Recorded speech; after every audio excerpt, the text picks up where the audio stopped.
In a serene monastery nestled in the mountains lived a young apprentice named Hiro. Hiro was diligent, but he struggled with a deep sadness. His heart was heavy with unfulfilled desires and dreams that seemed out of reach. He often wondered why happiness eluded him despite his hard work and dedication.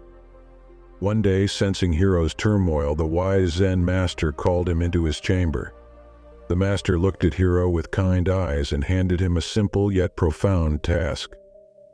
"Hiro," the master began, "I want you to meditate on this koan. What is the sound of one hand clapping?"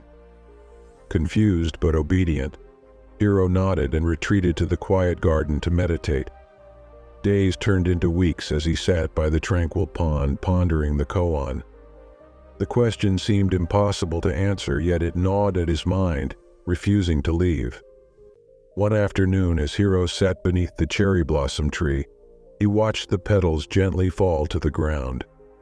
Suddenly he realized how caught up he had been in his own thoughts and desires, missing the simple beauty around him.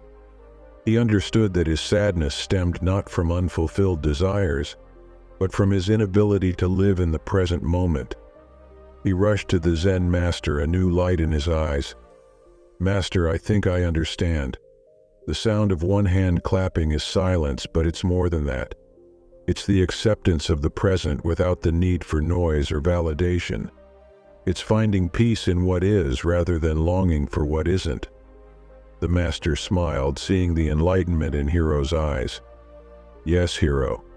The sound of one hand clapping is the realization that happiness is not found in chasing desires, but in embracing the present moment.